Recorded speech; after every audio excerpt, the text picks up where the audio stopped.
nuestra parte introductoria, vámonos directamente a la sangre. ¿Qué es la sangre? La sangre es un tipo de tejido. En el cuerpo humano tenemos distintos tipos de tejidos, ¿vale? Tenemos un tejido óseo, un tejido muscular, un tejido graso, un tejido conectivo, un tejido nervioso, etcétera, etcétera. Y dentro de esos tenemos a la sangre, que se constituye o que se conoce también como tejido sanguíneo. Y va a estar constituido por distintos elementos. Dentro de los elementos que tiene, vamos a encontrar los siguientes. Vamos a encontrar estas bolitas rojitas, grandecitas, ¿vale? Esas bolitas se conocen como glóbulos rojos. No me salió la R. Glóbulos rojos. Pero también a los glóbulos rojos les dicen eritrocitos, ¿vale? Es otra manera en la cual se les conoce. También vamos a encontrar a estas bolitas más grandes, pero tienen como que otras bolitas de colores en su interior, ¿vale? Esas bolitas van a ser los glóbulos blancos. Y a los glóbulos blancos también les dicen leucocitos, ¿vale? Y vamos a encontrar pequeñas células como esta de acá, como esta de acá. Y esas se van a conocer como plaquetas.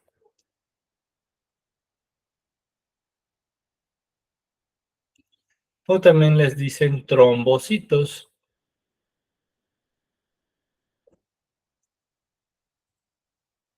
Adelante, Judith. Yo tengo una duda. Por ejemplo, fui a donar hace poquito sangre y me dice la muchacha, es que tú ya no puedes donar plaquetas porque ya eres mamá. ¿Qué tiene que ver el hecho de ser mamá con las plaquetas o en qué cambia la sangre? ¿Apenas es mamá o ya tiene tiempo? Tengo 5 años, que mi hijo tiene 5 años. Ok, ¿durante tu embarazo tuviste alguna complicación? Sí, tuve infecciones y eso. Ok. Que normalmente cuando las mujeres se embarazan pueden padecer algo que se llama preeclampsia. Dentro de esa preeclampsia, que es cuando se les sube mucho la presión, en ocasiones lo que son las plaquetas también se ven afectadas. Entonces, por esa pudiera ser la razón. Ahorita dices que lleva 5 años, entonces no le encuentro una justificación o una manera por la cual no pudieras estar donando. Posiblemente si tuvieras muy bajo el conteo de plaquetas, si tuvieras sangrado activo, o si hubieses tomado, no sé, una aspirina o algún otro medicamento que influyera con las plaquetas, sí, ¿vale? Pero sí por el simple hecho de que tuvieses en algún momento tu bebito, pues no, ¿vale? Ah, ok, gracias. Sí. Bueno, estos son los 3 grupos celulares más principales que vamos a encontrar en el tejido sanguíneo. Y junto a este tejido sanguíneo vamos a encontrar, imagínense, todo esto blanquecito es como su mar, su río, su agüita, ¿vale? Y eso se le conoce como plasma sanguíneo. Cuando te extraen la sangre y la meten en los tubitos de ensayos, pues resulta que esto ya no está en circulación, ya no está de manera activa y se empieza estar, digamos, acomodando por gravedad, si así lo quisiéramos ver. Entonces se empieza a sentar lo más pesado, y lo más pesado va a ser los glóbulos rojos.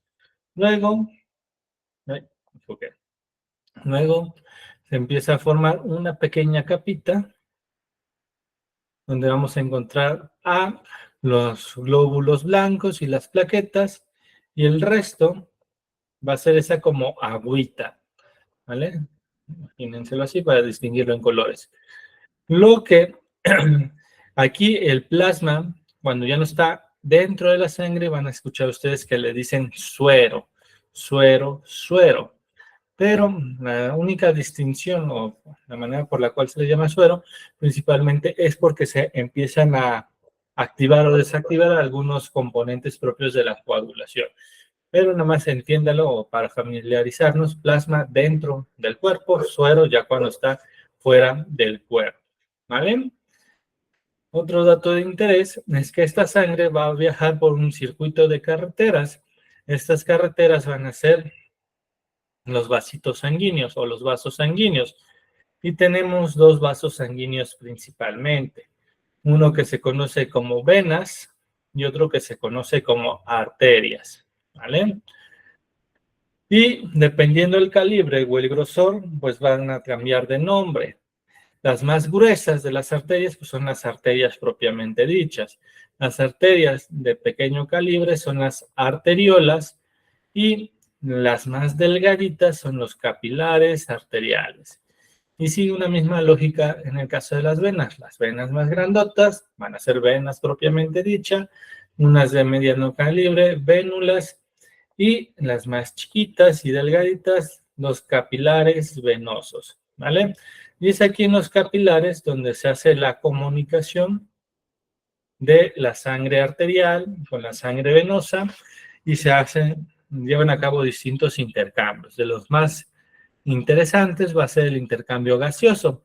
Por eso es que en ocasiones se dice que la sangre arterial es rica en oxígeno, mientras que la sangre venosa pues va a ser pobre en oxígeno, pero sí va a tener otras sustancias, por ejemplo, el dióxido de carbono, toxinas y algunos otros materiales de desecho que sea necesario arrojar.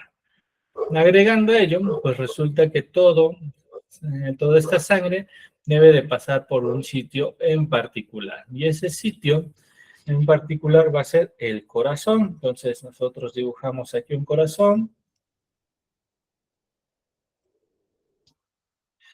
Bueno, así los hacen de manera esquemática. En la vida real no se parecen a estos, pero bueno. Resulta que este corazón tiene una mitad derecha, una mitad izquierda, tiene una parte superior y una parte inferior, ¿vale? En la parte de en medio va a estar dividida, ¿vale? Y esta división se conoce como tabique o septum cardíaco. Y también vamos a encontrar otra división, ¿vale? Que nos va a generar la parte de arriba y la de abajo. La parte de arriba se conocen como atrios o también les dicen aurículas. Y la parte de abajo se conocen como ventrículos. Y aquí ya vamos a encontrar que llegan y salen los vasitos sanguíneos. Uno de los que va a llegar, o más bien dos de los que van a llegar, van a ser aquí. Esta está para abajo y esta viene de aquí arriba, ¿vale?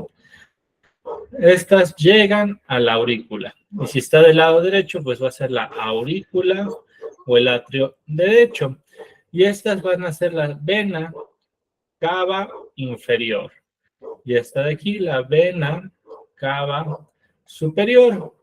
La superior pues trae la sangre de la mitad de arriba del cuerpo y la inferior de la mitad de abajo del cuerpo, para que sea más sencillo. Llega aquí a esta parte de la aurícula derecha, se llena de sangre y posteriormente la vierte y la pasa. ¿Eh? Acá hay una pequeña puertita, es una valvulita que se conoce como válvula tricúspide y las va pasando, ¿no? Bueno, y va a llegar al ventrículo derecho, ¿vale? Y de este ventrículo derecho va a salir una arteria, ¿vale? Por acá sale la sangre y se conoce como arteria pulmonar. Y se llama así porque va a los pulmones. Entonces aquí están los pulmones. Y esta arteria llega hacia los pulmones. Son dos, una que se va al pulmón izquierdo, otra al pulmón derecho. ¿Con qué fin? Para oxigenar la sangre. Poco a poco se hacen más chiquitos los vasitos sanguíneos hasta que se forman los capilares. Y en los capilares pasa con una bolsita de aire que están en los pulmones que se conocen como alvéolos y ahí se lleva a cabo el intercambio gaseoso, que se conoce como hematosis, ¿vale? Una vez que se lleva a cabo ese intercambio gaseoso, pues va a regresar la sangre. Entonces va a tomar otra carretera distinta a la cual llegó. Y esa carreterita o ese vasito sanguíneo que va a llegar se conoce como la vena pulmonar, ¿vale? Vena pulmonar porque viene de los pulmones. no, sí, vena pulmonar. Entonces, si se dan cuenta, todo lo que llega al corazón van a ser venas y todo lo que sale del corazón van a ser arterias, ¿vale? Y aquí vamos a tener entonces la aurícula izquierda, es donde llega la sangre del pulmón, pasa igual por una puertecita y en esta puertecita va a salir con la arteria más grande que tenemos en el cuerpo, que se llama arteria aorta, ¿vale? Se dice que el ciclo de bombeo, que se conoce como gasto cardíaco, aproximadamente es de 5 litros en un minuto. ¿Qué quiere decir eso? Que 5 litros de tu sangre está circulando por ese corazoncito en un minuto. Y aproximadamente nosotros tenemos 5 litros de sangre. ¿Y en qué puede variar? Pues dependiendo tu peso, ¿no? Se dice que en realidad es el 7% del peso corporal total de una persona. Si estás más pesado, pues vas a necesitar más sangre, pues para poder cumplir las necesidades que exige tu cuerpo. Si no pesas tanto, pues igualmente la cantidad de sangre va a ser menor. Por ello es que cuando piden la donación de sangre, normalmente te dicen que peses al menos 50 kilos.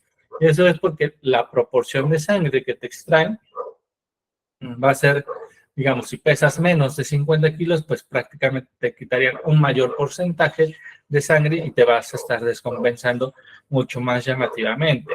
Y es ahí donde entran estos elementos que se conocen como clases de choque hipovolémico. Cuando hablamos de choque o shock hipovolémico, como les quieran decir, choque. El choque es una afectación principalmente en todo lo que tenga que ver relacionado con la perfusión de la sangre a los distintos tejidos. Y tenemos distintos tipos, pero el que nos va a interesar para esta ocasión va a ser el choque hipovolémico tipo hemorrágico. ¿Vale? Cuando una persona pierde aproximadamente 750 mililitros o menos de sangre, pues prácticamente cae en una clase número 1. Y aquí es donde la mayoría de las personas que llegan a donar sangre se encuentran, ¿vale? Entonces, ¿qué les pasa? Pues se pueden sentir un poquito mareadas, pueden sentir que su corazoncito de repente les late más fuerte, pueden sentir frío, tener visión borrosa, sudar, etcétera, ¿no?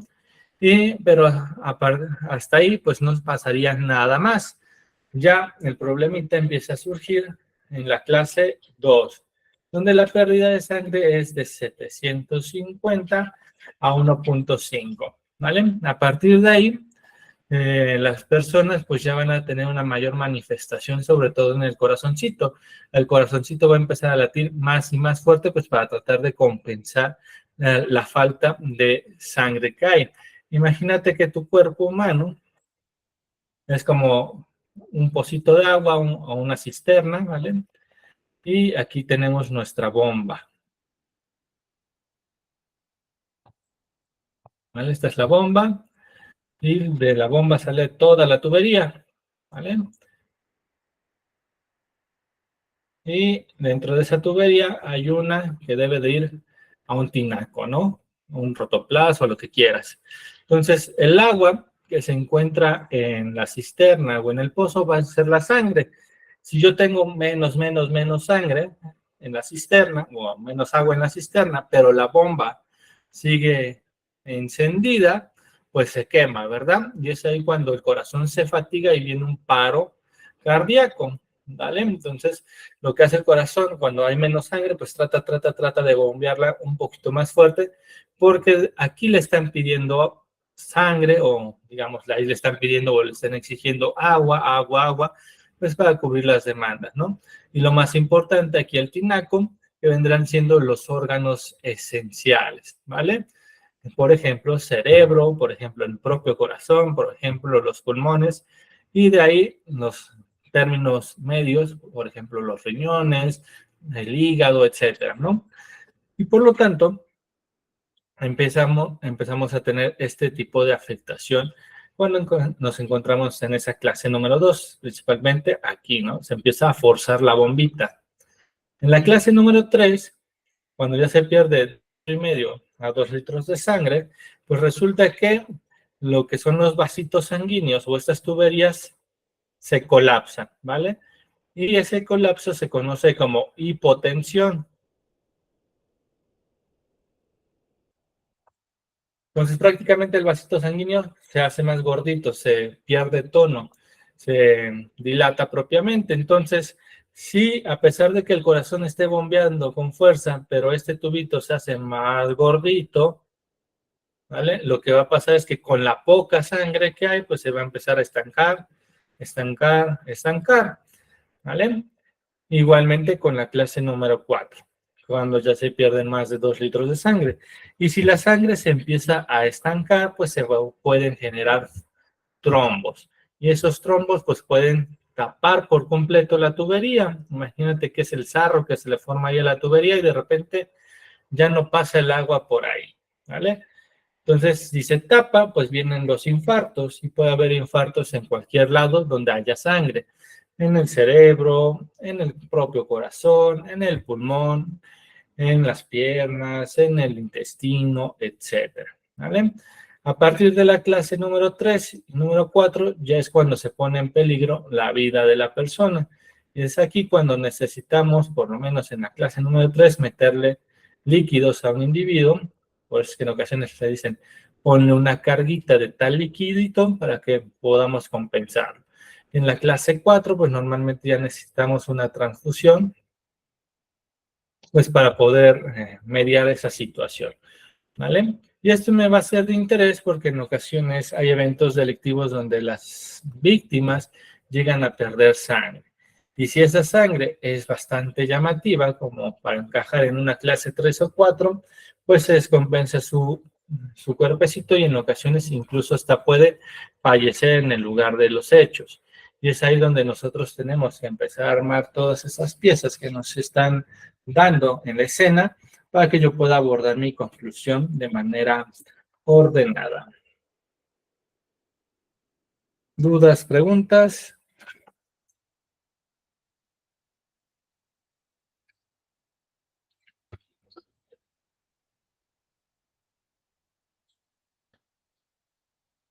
El origen y las características morfológicas de las células sanguíneas. Bueno, ¿en dónde se originan? Principalmente en los huesos. El cuerpo humano tiene 206 huesos en el adulto, ¿vale? De esos huesos hay algunos que se conocen como huesos largos, huesos cortos, huesos irregulares, huesos planos, huesos sesamoideos, etc.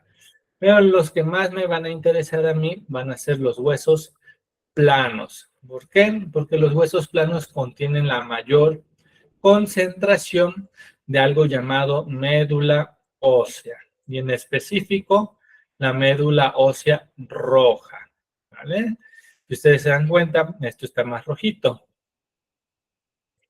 pero esto de aquí del centro está más amarillito, porque eso amarillito forma parte de la médula ósea amarilla. La roja es para las células prácticamente, y la amarilla es como un reservorio de energía. Entonces, cuando el cuerpo detecta que le hacen falta alguna u otro tipo de célula, lo que hace es poner a trabajar a los huesecillos, bueno, poner a trabajar a los precursores de las células y les dice, ¿sabes qué? Me hacen falta glóbulos blancos, me hace falta plaquetas, y empiezan a trabajar para posteriormente que estén maduros sacarlos a la circulación. Y todo esto surge con algo llamado células madres, ¿vale? Esas células madres se consideran que tienen la facultad de poderse dividir en cualquier otro tipo de célula, ¿vale? En este caso, como son células madres sanguíneas, pues en cualquier otro tipo de célula de la sangre. Entonces, a partir de ahí hace su primera división, y en esa división puede ser mieloide o linfoide, ¿vale? Aquí, para no complicarnos, linfoide es exclusivo de linfocitos, ¿no? Cuando se hacen su biometría hemática, de seguro ahí viene la palabra linfocito, o linfocitos, ¿vale? Y de estos linfocitos, pues principalmente están el B, el T y el NK, ¿vale? Y principalmente estos se encargan de atacar virus y de generar tus memorias por las inmunizaciones y demás. Entonces, siempre que estemos hablando de células madre linfoides, quiere decir que me va a estar generando linfocitos al final del día. Se genera un linfoblasto, que es un linfocito inmaduro, y luego ya el linfocito maduro propiamente. Por el otro lado, la línea mieloide me va a crear todo menos linfocitos. Es decir, me va a crear el resto de los glóbulos blancos, que no son linfocitos, como los basófilos, eosinófilos, neutrófilos, macrófagos, etcétera. También me va a crear las plaquetas y los glóbulos rojos, ¿vale? ¿Y para qué me sirve saber todo esto y decir por qué existen estas células y demás? Pues resulta que en ocasiones nosotros podemos evaluar las lesiones por medio de patología forense. Entonces, si yo tengo una lesión reciente, que fue antes de que la persona muriera, pues seguramente vamos a encontrar leucocitos maduros trabajando ahí, pero si ya fue una lesión post-mortem, donde la persona ya había fallecido, pues estos elementos no se van a encontrar, no se van a manifestar los elementos propios de la coagulación, no va a haber inflamación, rubor, calor, edema, etcétera. Eso va a estar ausente. Pero ese es uno de los criterios que nosotros pudiéramos tomar en consideración. También, cuando se llegan a golpear las personas, les abusan, les dan un palazo y demás, pues se generan los hematomas o las equimosis. Entonces, ¿qué es lo que pasa? Imagínense, no sé, ese es un brazo, ¿vale? Y en ese brazo yo acá le doy un palazo, ¿no? Le doy ahí con un palo a esa persona porque se portó mal. Entonces, obviamente se le va a hacer su hematoma, pero si yo lo veo, ¿verdad? A nivel de tejido, si yo le quito un pedacito de piel y le empiezo a ver el músculo, aquí el sitio donde fue el impacto se va a ver más pálido, ¿vale? Se va a ver más pálido porque estos globulitos rojos que están ahí, pues, ¿qué les pasa? Pues también los revientas, entonces se rompe, ¿no? Y se esparcen, y se van a esparcir a la periferia de la lesión, ¿eh? Posteriormente de eso, pues entonces vamos a encontrar un centro pálido con una periferia hemorrágica.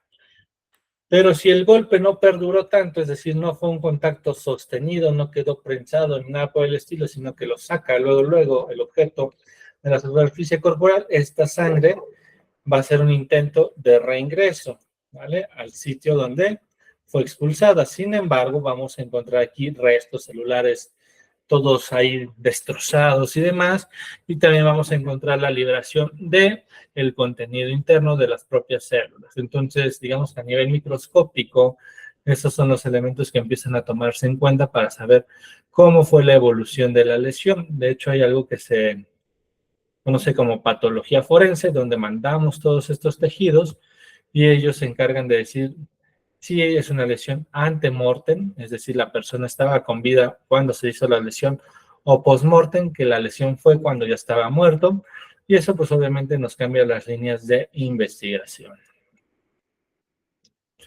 El método de recuento de células sanguíneas, pues actualmente ya todo es por el citómetro de flujo, ¿verdad? Y es más fácil, ¿no? Es decir, el automático.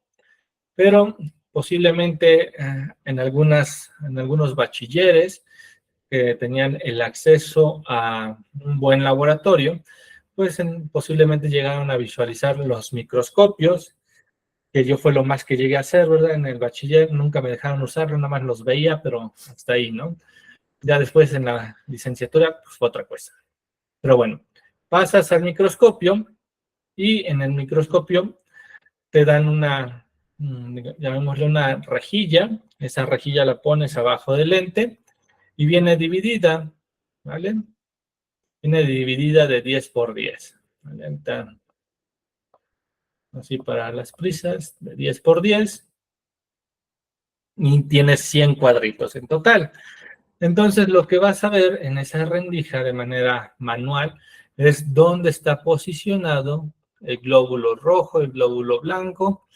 Prácticamente cuentas todos los que hay en un cuadrito, cuentas los que hay en otro cuadrito y así te la vas siguiendo, ¿no? Normalmente, si ya tienes un poquito más de experiencia, pues nada más te cuentas en ocasiones uno y lo multiplicas por 100, o cuentas 10 cuadritos, los multiplicas por 10. Hay que ver si están dispersos de manera equitativa o no, ¿vale? Y de esa manera se hace el recuento manual, que realmente pues ya es un tanto anecdótico. Lo que se utiliza es la citometría de flujo. Te toman tu muestra de sangre, la aspira al citómetro como un popotito y la pone en un conducto. Y en ese conducto es un conducto muy estrecho y prácticamente se forman las células. Y las células van a ser impactadas por un rayo láser. Y ese rayo láser, dependiendo si es muy chiquita la célula, muy grandota y demás, pues va a rebotar, ¿vale? Va a generar un flujo de luz hacia distintos puntos. Entonces, si parpadeó, no sé, veces hacia arriba, pues, bueno, eso significa para el citómetro que son 1000 células de glóbulos rojos. Si parpadeó para abajo, pues esas células son leucocitos. Si parpadeó, no sé, para adelante, significa que son plaquetas, ¿no? Entonces, dependiendo cuántas veces hayan incidido o desviado los haces de luz, pues te va a hacer un conteo automático y prácticamente ya tienes un resultado. Y tenemos otro que es de fluorescencia, que se utilizan marcadores específicos. Ejemplo, lo que viene siendo en algunas enfermedades, por ejemplo, las leucemias, los linfomas, vamos a tener estas cuestiones. Y vi una manita levantada y ahorita continuamos. ¿Quién es? Areli, me pareció que era.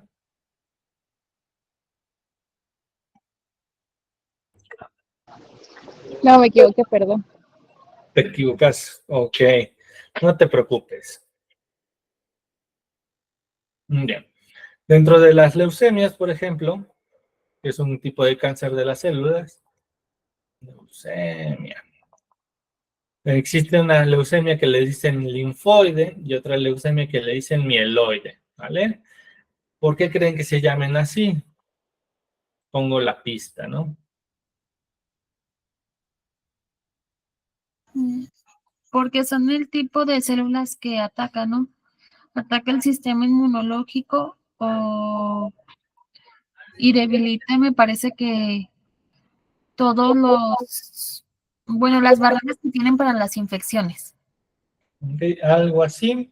No es que el ataque, sino que esta misma célula de origen linfoide se duplica, pero de manera descontrolada y errada. Entonces, la función que debe de hacer como resultado final no la hace. Se debe de proteger contra infecciones, pues ya no tiene esa capacidad porque simplemente se reproduce sin cumplir una función o algo determinado.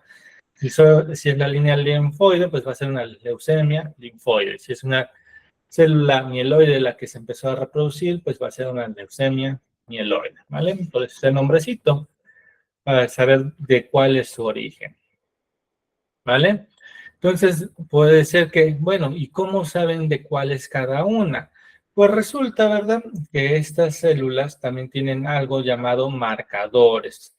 Y estos marcadores específicos, al menos aquí en este tipo de células, se conocen como los CDs. Estos CDs, por ejemplo, cuando es un CD 10, 9, 8, 7, 6, así hasta el 1, se trata principalmente de un linfocito B que se vio afectado, ¿vale?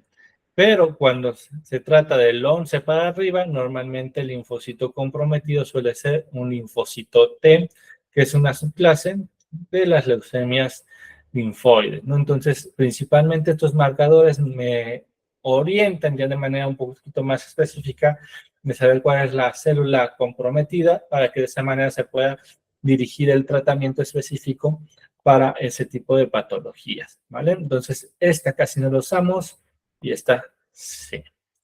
Pero para que sepan que existe. Adelante, Judith. Por ejemplo, cuando es, o sea, ¿cómo se define el tipo de sangre? El tipo de sangre lo íbamos a ver mañana, pero utilizamos la clasificación del grupo ABO y tenemos grupo de sangre A, grupo de sangre B, grupo de sangre O y grupo de sangre AB.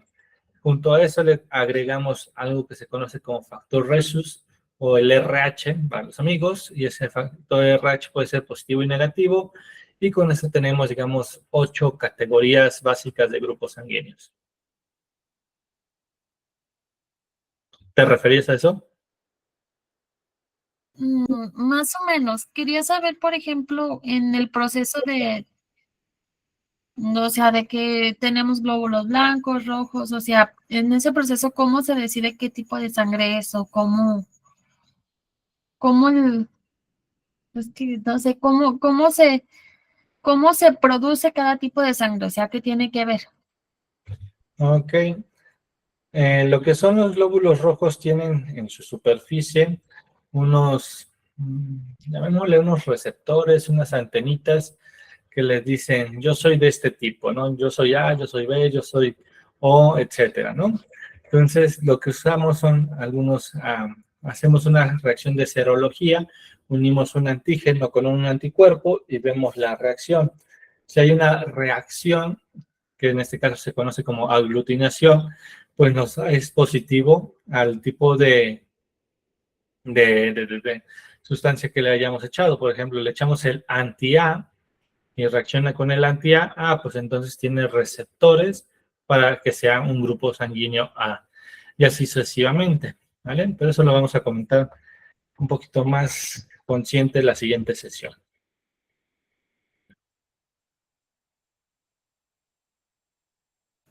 Ya me quedó un poco más claro, gracias. Ok. Y bueno, resulta que esa imagen que tenemos ahí, ¿de qué creen que sea?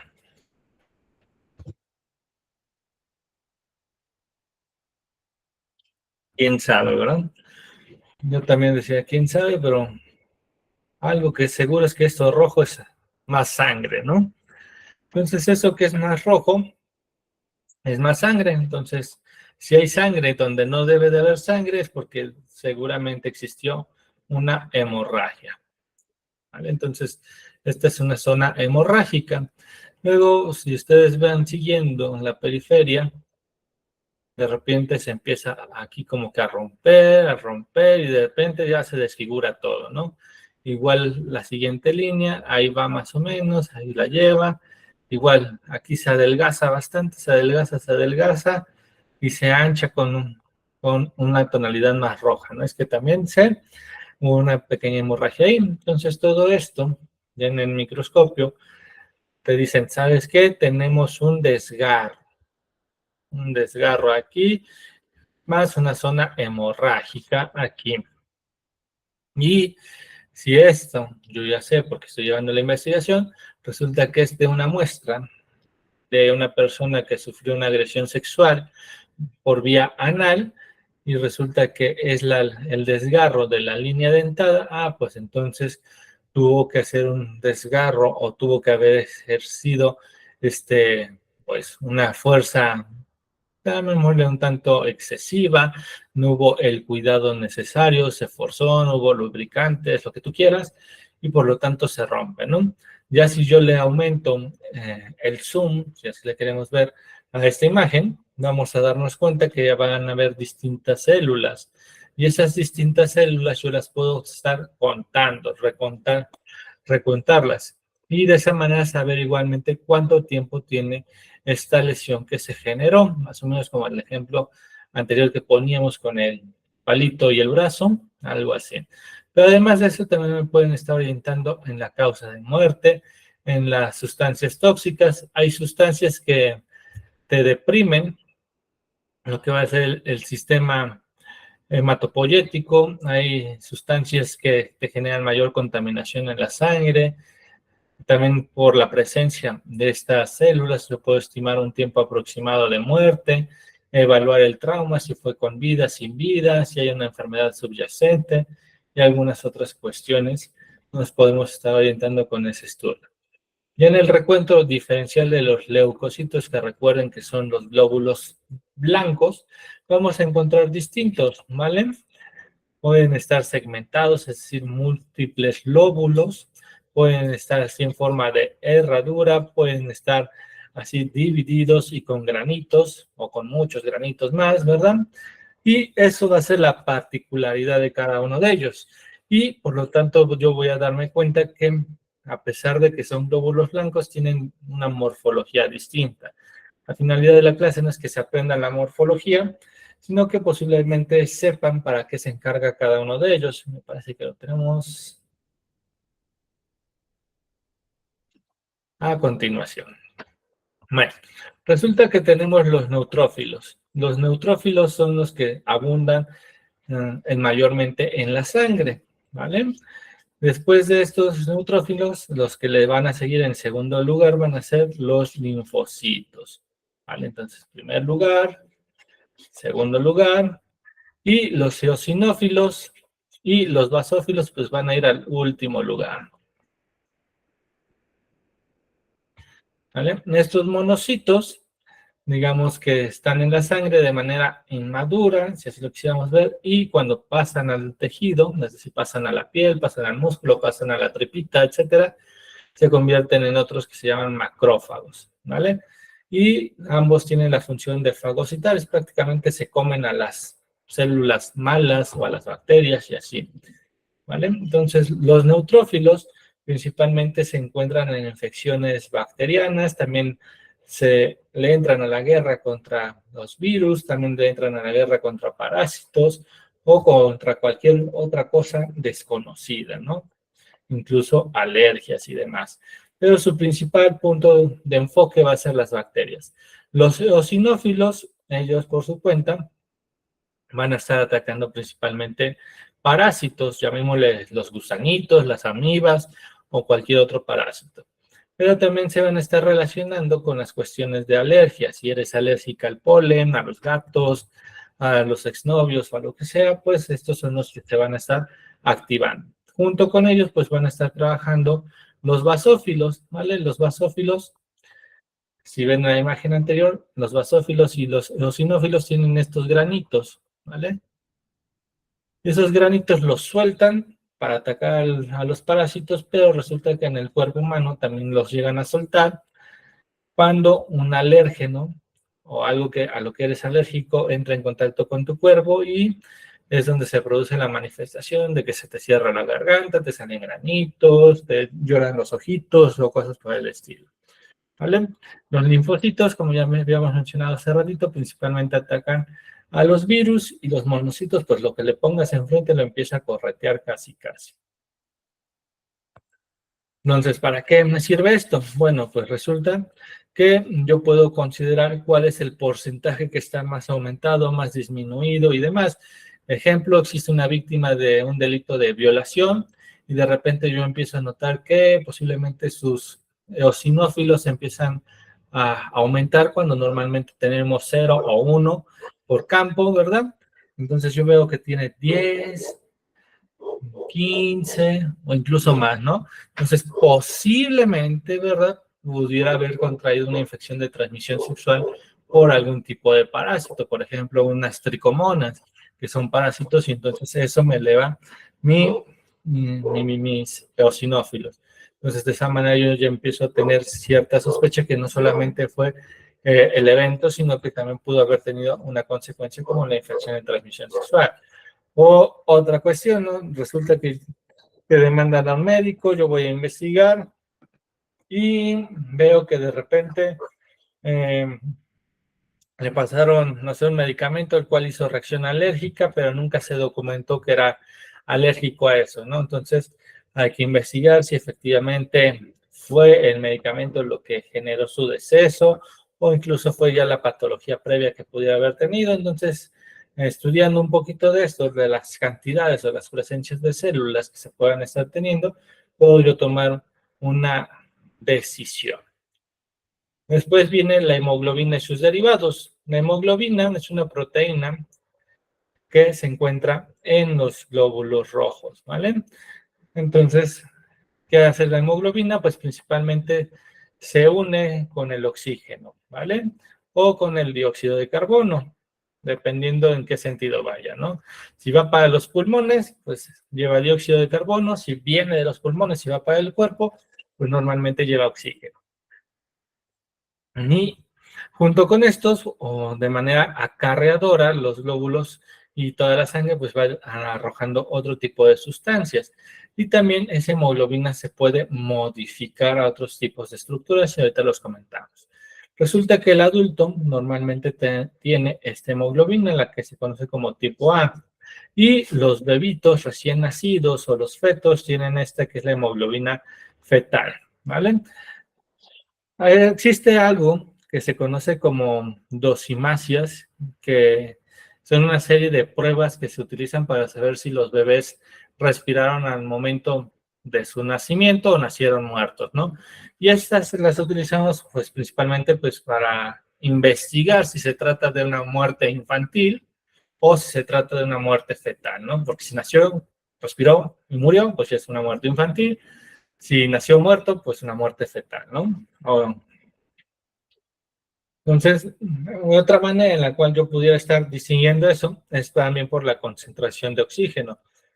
A pesar de que sean bebitos recién nacidos, pero al momento de que aspiran o respiran profundamente, empiezan a tener el cambio de hemoglobina. Tal vez no se cambia al 100%, pero sí se eleva, o más bien la fetal se disminuye y empieza a aumentar considerablemente la hemoglobina del adulto, y ese pudiera ser otro criterio o parámetro que nosotros pudiéramos tomar en consideración, ¿vale? Agregando ello, pues resulta que existe algo llamado oxihemoglobina.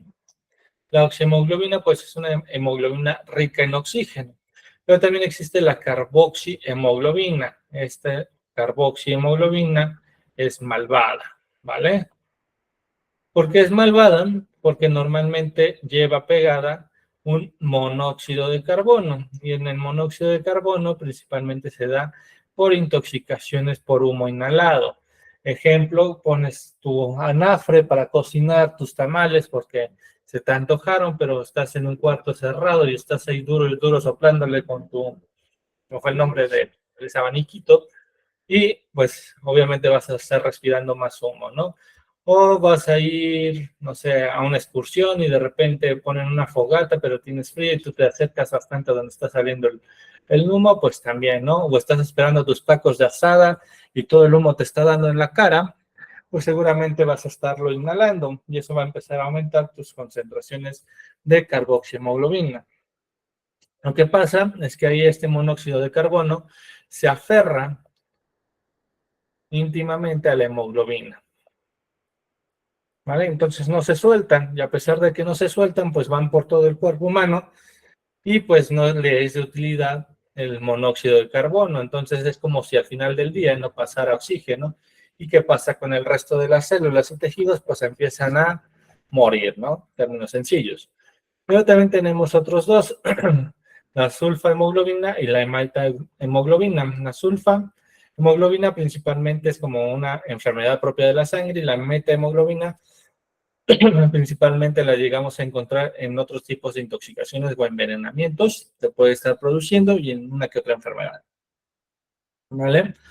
Entonces, si yo sospecho que la persona que está ahí, no sé, tirada, ahogada, muerta incluso, fue a consecuencia de inhalar humo, puedo tomar una muestra sanguínea y si esta carboxihemoglobina está elevada, pues me orienta que efectivamente respiró ese humo, ¿vale? Pero si no está elevada, yo la veo ahí tirada donde se estaba quemando algo, pues seguramente se había muerto por otras razones, o la aventaron ya muerta ahí, y después, pues no sé, se chamuscó, se quemó, se rocizó, lo que tú quieras, ¿vale?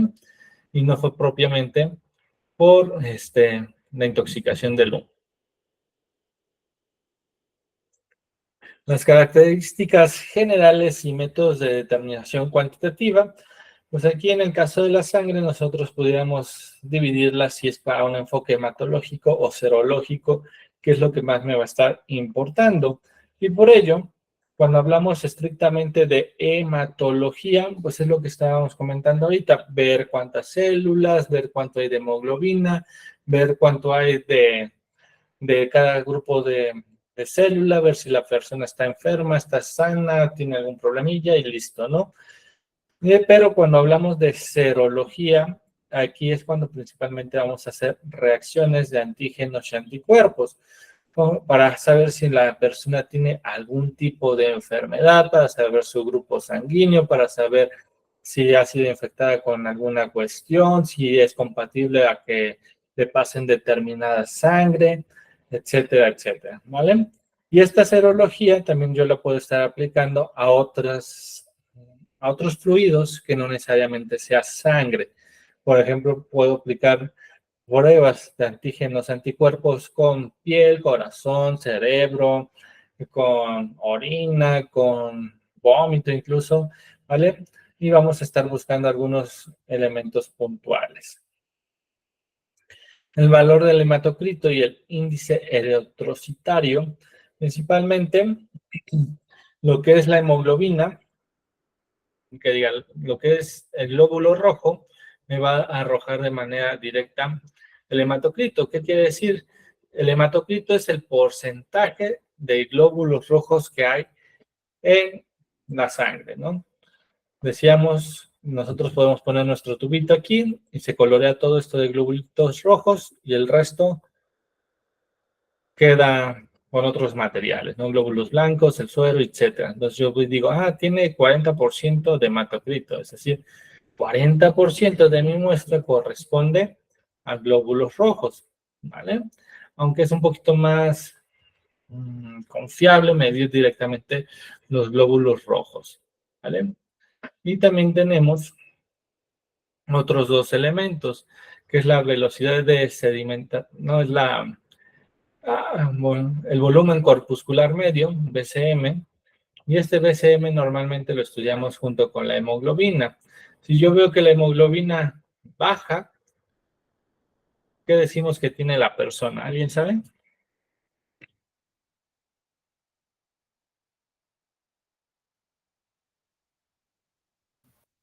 Es ¿Entraría cuando, la anemia? Así es cuando decimos que tiene anemia, ¿vale? Entonces, si la hemoglobina baja, tiene anemia. Y si sube,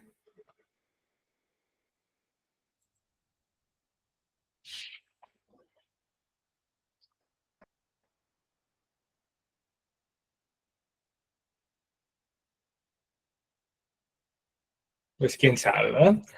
Cuando sube se conoce como poliglobulia. Poli de muchos y globulia de glóbulos rojos, ¿no? Globulia. Normalmente esta poliglobulia la vamos a encontrar en personas que fuman de manera constante o son fumadores pasivos, personas que constantemente trabajan con humo, con leña, con algo que esté combustionando, etcétera. Y vamos a necesitar más hemoglobina, pues para poder captar la mayor cantidad de oxígeno, ¿vale? Cuando baja, pues es anemia. Y de ahí el siguiente parámetro es valorar la BCM, ¿vale? Esa BCM, el valor o el rango normal es de 80 a 100. Cuando está en menos de 80, pues decimos que es una anemia microcítica. ¿Y qué quiere decir eso? Que el glóbulo rojo es chiquito, chiquito, chiquito, ¿vale? Si está más allá de 100, es una anemia macrocítica, es un glóbulo grandote, grandote, grandote. Y si está entre el rango de 80 y 100, pues es una anemia normocítica. ¿Qué quiere decir eso? Pues que solo tengo una baja concentración de hemoglobina, pero su volumen corpuscular medio todavía no se ha afectado, ¿vale? Entonces tengo el tamaño normal. Y otro parámetro que en ocasiones no usamos tanto, pues es la CHCM, y eso prácticamente me dice qué tan colorido o pálido está mi glóbulo rojo, ¿vale? Hipocrómico, pues bajo color, está más pálido. Hipercrómico, está más rojito, ¿vale? Normocrómico, pues lo que tiene que tener. Entonces, vamos a entender que existen distintos tipos de anemia. Y aquí nada más, pues para a manera de ejemplo, pues resulta que las personas que le entran duro al alcohol, que van todos los días, ¿verdad? Nunca fallan con su litro de tequila, pues además de que se están afectando el hígado y su cerebrito, pues también van a estar afectando a la sangre, porque a la larga van a generar una anemia, ¿vale? Y esa anemia posiblemente sea de tipo normocítica o incluso también pudiera evolucionar a una de tipo macrocítica, ya que las personas alcohólicas tienen una deficiencia del complejo B. Y en el complejo B, o las vitaminas del complejo B, pues existen tres principalmente, ¿no? La B12, que es la cobalamina, la B9, que es el ácido fólico, y la B6, que es la tiamina. Podríamos agregar otras, sí, pero digamos que esas son como que las más fundamentales. Y cuando estas principalmente empiezan a bajar de concentración por el alcohol que se está consumiendo de manera excesiva, va a modificar la morfología del glóbulo rojo, ¿vale? Entonces lo va a hacer muy grandote, pero grande y torpe, ¿no? Entonces cuando quiera pasar por los capilares, que ya decíamos que son los vasitos sanguíneos más chiquitos, pues va a andar chocando aquí, no va a caber, entonces incluso hasta se puede ahí quedar atorado y se obstruye la circulación, ¿vale? Entonces también podríamos tener alguna consecuencia con ello. Entonces, nada más para que sepan que existen distintas cosas que pueden modificar el tamaño y la concentración del color de los globulitos rojos y hemoglobina. Estas son más o menos algunas pipetitas que se toman para poder sedimentar a los glóbulos rojos. Entonces, vean esto, todo esto oscurito, bueno, estoy pintando con oscuro, todo esto oscurito son los glóbulos rojos. Todo esto son los glóbulos rojos y esto amarillito vendría siendo el suero.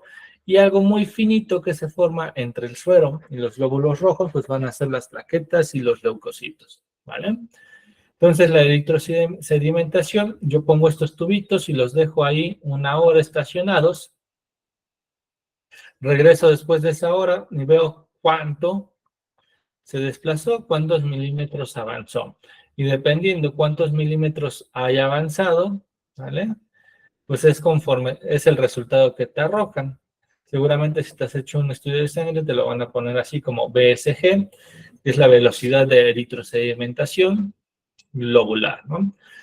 Si esto en 1 hora baja muchísimo más, ¿vale? Quiere decir que está bajando porque aquí los globulitos blancos pues están aumentando, ¿verdad? Entonces ocupan más espacio y desplazan a los globulitos rojos, lo quisiéramos ver de esa manera, y eso se surge o eso pasa porque hay un problema infeccioso o neoplásico, ¿sí? Un cáncer o algo así. Es decir, hay algo que me está aumentando los globulitos blancos y por eso me está arrojando o me está desplazando a los globulitos rojos, ¿vale? Es decir, empiezan a pesar más los blancos y los rojos empiezan a comprimir.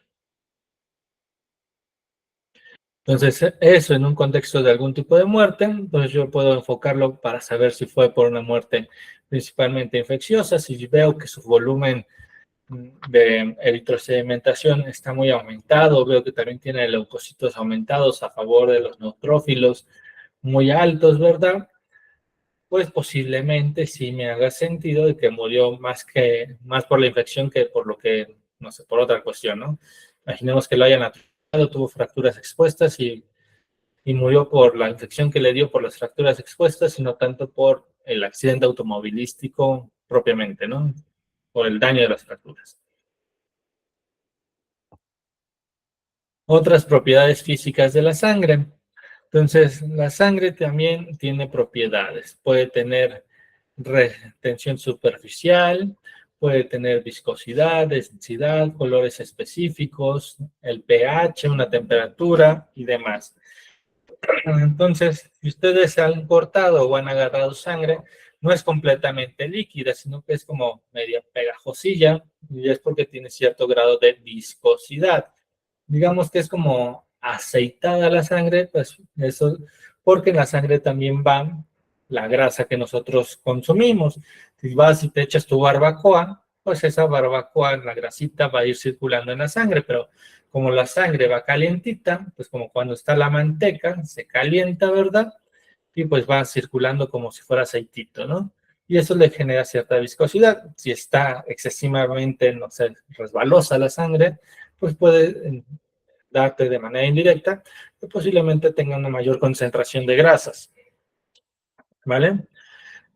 Y también va a tener cierta densidad porque tenemos tanto la densidad de las grasitas, tenemos la densidad del agüita, tenemos las densidades de las células, los cuales pues pueden variar dependiendo en dónde se encuentra. El color comúnmente es rojo, ¿vale? Pero cuando la sangre está muy oxigenada, como la sangre que, que ya pasó a visitar los pulmones, ese color rojo va a ser un rojo, les decimos nosotros escarlata,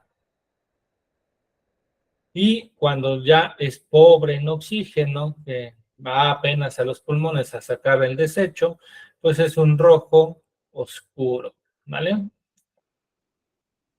Y el pH también va a cambiar, ¿vale? Un pH normal dentro de la sangre es de 7,35, no, 35 a 7,45, ¿vale? Y cuando está por debajo se dice que tiene una alcalosis, cuando que diga una acidosis, y cuando está para arriba, ahora sí tiene una alcalosis. Menos de 7,35 es más ácido, más de 7,45 es más alcalino. Entonces, eso se puede deber a una enfermedad subyacente o igual al consumo de algunas sustancias, ¿vale? La temperatura, si tú tomas tu temperatura ahorita a nivel de la axila, por ejemplo, pues vas a arrojar que tienes, por ejemplo, 36,5 grados, ¿no? Pero la temperatura adentro de los vasitos sanguíneos pues suele estar un poquito más alta, por ejemplo, a 37,5. Normalmente 1 o 2 grados más arribita, dependiendo si estás haciendo ejercicio o algo por el estilo. La velocidad con la cual va circulando, pues eso puede calentarla más, ya que el movimiento pues es calor, te frotas las manos, te calienta, ¿no? Y si la sangre empieza a circular más rápido, porque el corazón bombea más rápido, pues también la sangre se calienta y aumenta la temperatura, ¿vale? Y también vamos a encontrar una tensión superficial y eso hace que la sangre no se salga de los vasitos sanguíneos y eso va a estar dado principalmente por las proteínas que tiene la sangre. Cuando esas proteínas disminuyen, pues entonces esa tensión superficial empieza a colapsar y se fuga la sangre, ¿vale? Se empieza a ir, les dicen, a los terceros espacios, entonces ya empezamos a tener algunos sitios de hemorragias o algunas otras alteraciones, ¿vale? El flujo va a ser hacia un solo sentido, entonces ya dibujábamos hace rato en nuestro corazón, viene así, va a los pulmones, regresa de los pulmones y va para acá, ¿no? Es decir, siempre sigue un flujo en específico. Si vienen los bebitos, en ocasiones hay algo que son cardiopatías congénitas, les dicen, donde en el corazoncito existen como comunicaciones en vez de que esté esta pared completamente cerrada. O sea, hay una comunicación aquí abajito o aquí arribita, o un vasito sanguíneo va, la aorta sale de acá y la pulmonar sale de acá, están al revés, conectados y demás, pues entonces el flujo se ve comprometido y pues pueden venir pues las distintas enfermedades a consecuencia de ello, ¿vale? Y la tensión sanguínea, normalmente el corazoncito late, pum, pum, pum, pum, y con cada latido va empujando la sangre. Entonces, mientras la va empujando, las arterias pues van siguiendo el ritmo del corazón, entonces esa sangre pues va rebotando en la pared de la arteria y cuando te toman la presión arterial, te ponen aquí como un, no sé, un brazalete, lo empiezan a inflar y ponen el estetoscopio para escuchar. Y lo que se escucha es prácticamente como el latidito, pom, pom, pom, pom. Entonces, mientras más pronto se escuche, o mientras a mayor milímetros de mercurio se escuche, pues tienes una hipertensión más marcada. Y mientras más bajito se escuche, pues lo contrario, ¿no? Lo ideal, pues es que se encuentre, dicen 120-80, ¿verdad? Para que tengamos una tensión adecuada. Ya que mucha tensión, pues igualmente puede romper la pared del vasito sanguíneo y viene una hemorragia. Poca tensión arterial, pues es que no se está empujando correctamente, ya decíamos que se estanca y se pueden formar coagulitos, trombos y demás. Otra de las propiedades físicas de la sangre es que cuando ya no hay circulación, porque una persona llegó a morir, pues nosotros podemos observar un fenómeno por acción de la gravedad, ¿vale? Entonces la sangre se va a ir a los sitios que estén a favor de la gravedad. Si la persona está boca arriba, ¿vale? Pues la sangre se va a ir hacia su espalda, hacia sus pompas, la parte de atrás de sus muslos, ¿vale? Si la persona se le ocurrió darse la vida y se ahorcó, y está así paradita, entonces la sangre se va a ir hacia las extremidades inferiores, hacia las manitas, ¿vale? Entonces, esa sangre que se estanca va a formar una coloración violácea, y esa coloración violácea se conoce como livideces. O si se quieren ver más propios, así en latín, le pueden decir livor mortis. Y esas livideces se forman en las primeras 12-24 horas de muerte. Entonces, si yo veo que todavía no tiene livideces, pues posiblemente es un cadáver fresquecito, ¿verdad? Si veo que ya tiene livideces, pero al momento de que lo cambio de posición se le forma otra o la que tenía le migró, pues posiblemente tiene menos de 12 horas, o si la que ya tenía no le desapareció, pero se formó otra, pues ya tiene como entre 12 y 24, y si ya lo manipulo y no se le mueve, pues tiene aproximadamente más de 24 horas, ¿no? Entonces, esto junto con los otros fenómenos cadavéricos que se puedan estar estudiando, pues me va arrojando pistas para que yo pueda saber cuánto tiempo tiene de haber fallecido. Además de que las livideces me sirven para saber si el cadáver fue movido, cambió de posición, si efectivamente ahí quedó cuando murió, etcétera, etcétera. ¿Vale? Y con eso estaremos concluyendo este primer bloque.